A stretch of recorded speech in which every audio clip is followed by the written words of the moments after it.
নমস্কার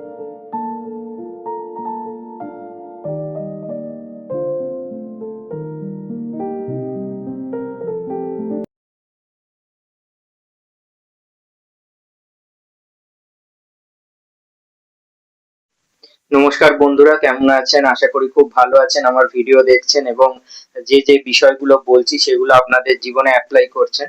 তো আজকে আমি একটা অন্যরকম ভিডিও করতে চলেছি। এটি কিন্তু খুবই গুরুত্বপূর্ণ ভিডিও। কারণ কি, যারা ছবি আঁকা সম্পর্কে সিরিয়াস বা ছবি এঁকে জীবনে কিছু করতে চান তাদের জন্য আজকের এই ভিডিওটি হতে চলেছে। তো সেই জন্য সবাইকে বলবো একটু মন দিয়ে ভিডিওটা সম্পূর্ণ দেখবেন, তাহলে কিন্তু ব্যাপারটা বুঝতে পারবেন আমি কেন এই ভিডিওটা করছি। আচ্ছা, আমার কাছে কিন্তু এখানে দেখুন কাগজগুলো আছে। এই যে দিস্তে কাগজ, এটাকে দিস্তে কাগজ বলা হয়, এটাকে মলাট পেপার বলা হয়, আর একটি খাতা আছে। খাতাটি যে কোম্পানিরই হোক সেটা নিয়ে আমাদের কোনো মাথা ব্যথা নেই। কিন্তু আমাদের মুখ্য বিষয় হচ্ছে যে যারা একদম সিরিয়াসলি ছবি আঁকা শুরু করেছেন বা ছবি আঁকা প্র্যাকটিস করছেন তাদের জন্য আজকের এই ইনফরমেশনটি খুবই কাজে লাগবে। অনেকেই ছবি আঁকেন, দামি দামি ড্রয়িং খাতা কিনে নেন বা তাতে ছবি আঁকেন, 300 400 টাকা 500 টাকার ড্রয়িং খাতার উপরে ছবি আঁকেন।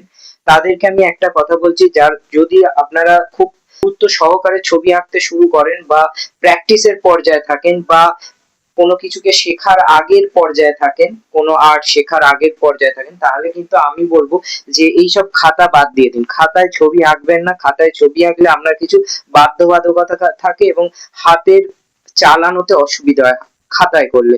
কারণ খাতাটা একটা হচ্ছে আপনার বাঁধানো থাকে, পাতা উল্টে উল্টে করা, আগের ছবির সাথে এই ছবির কালার লেগে যাওয়া, প্র্যাকটিসের অসুবিধে, এইগুলোর ব্যাপার থাকে। সেই জন্য যারা ছবি আঁকা একদম সিরিয়াসলি নিয়ে নিয়েছেন তাদের জন্য আজকে বলছি যে আপনারা কিন্তু এই পেপার গুলো ব্যবহার করুন। এইগুলোকে মলাট পেপার বলে, বড় বড় পাওয়া যায় দেখবেন। এগুলো আপনারা কোথায় পাবেন তাও বলে দিচ্ছি। যে কোনো দোকানে, যেখানে খাতা বই পেন্সিল কিনতে পাওয়া যায় সেই দোকানগুলোতেও পেয়ে যাবেন। আর না হলে আপনি একদম সোজা চলে আসবেন শিয়ালদার বৈঠকখানা বাজার, সেখানে বড় বড় শীট বিক্রি হয়, সেখান থেকে আপনারা কিনে নিতে পারেন। আর এইটা তো আপনি যে কোনো দোকানেই পেয়ে যাবেন খাতা পেন্সিলের। এগুলোকে দিস্তে দিস্তে পাতা বলে, যে খাতায় আমরা অ্যাকচুয়ালি বাঁধিয়ে লিখি, তো সেই খাতার পাতা। তো এই যে কেন বলছি, এইগুলো আপনারা কিনে নেবেন। এইগুলো আপনাদের সস্তা হবে, বেশি দামও পড়বে না। আর পেন্সিলে স্কেচ স্টাডি করার জন্য এইগুলো ভীষণ ভালো। বা স্কেচ পেনে বলুন বা পেন্সিলে বলুন, এইগুলোতে করবেন। কারণ আপনারা এখন স্টাডি করছেন, আপনাদের প্র্যাকটিস প্রচুর করতে হবে। খাতা কিনে বেকার 300 400 টাকা একদম নষ্ট করতে যাবেন না। এরকম দিস্তে পাতা বা দিস্তে খাতা কিনে নিন বা এই ধরনের মলাট পেপার কিনে নিন।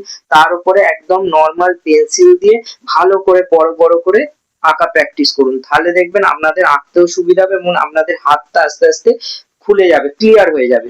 আর একটা ব্যাপার কি বলুন তো, যারা আর্ট কলেজে ভর্তি হতে চাইছেন বা ভর্তি হওয়ার আগের মুহূর্তে আছেন তাদেরকে বলছি তারা তো অবশ্যই এই পেপার গুলোতে প্র্যাকটিস করবেন। কারণ কি, এই খাতা কিনে বেকার পয়সা নষ্ট করবেন না। কারণ কি, আপনি একটা খাতা কিনতে যা পড়বে তার থেকে আপনার এরকম 4 5 দিস্তে পাতা, তার সাথে এও 1 2 দিস্তে পাতা হয়ে যাবে আপনার।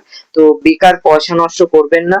তো সেগুলোই আমি বলছিলাম। তো আজকের ভিডিও বেশি বড় করছি না, একটা ছোট ইনফরমেশন দিয়ে দিলাম যে আঁকার পাতা সম্পর্কে। এছাড়াও তো পাতা বিভিন্ন রকমের হয়, কাটিস পেপার হয়, আর্ট পেপার হয়, তো বিভিন্ন রকমের প্যাস্টেল পেপার হয়, তারপরে বাপ কাটিস হয়, তো এরকম বিভিন্ন রকমের পার্চমেন্ট পেপার হয়, তো বহু রকমের পেপার হয়।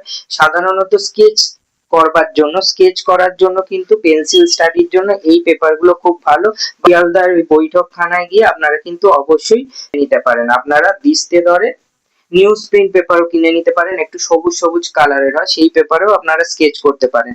তবে যদি আপনারা ওয়াটার কালার করবো ভাবেন বা প্যাস্টেলের কাজ করতে চান, তাহলে আমি এই পেপারগুলোকে রেকমেন্ড করব না। তাহলে আপনারা একটু ভালো পেপারে যেতে পারেন, কাটিস পেপার কিনে নেবেন। কাটিস পেপার হচ্ছে ওয়াটার কালার করার জন্য বা প্যাস্টেল করার জন্য খুব ভালো। বা প্যাস্টেল পেপার কিনে নিতে পারেন, একটু কালারিং পেপার গুলো হয়, তো সেই পেপার গুলো কিনতে পারেন। তো সেইগুলোর উপরে কাজ করতে পারেন। প্যাস্টেলের জন্য আমি এই পেপার বলবো না, পেন্সিলের কাজের জন্য এই পেপার গুলো বলছি। আর খাতা এখন বাদ দিন, কারণ যদি আপনি প্রপারলি ছবি আঁকা শিখতে চান খাতার কোনো কাজ লাগে না। খাতা বেকার ইউজ করবেন না, কোনো মানে বেকার পয়সা নষ্ট হয় আমার মতে। তো যারা প্রফেশনালি কাজ করতে চাইছেন তারা এইসব পেপার ইউজ করুন, এখানে আঁকুন, প্রচুর ছবি আঁকুন। আর খাতায় একটা দুটো শৌখিন ছবি এঁকে লাভ নেই। ভালো করে কাজ করুন, তাহলে দেখবেন সফলতা খুব তাড়াতাড়ি পাবেন।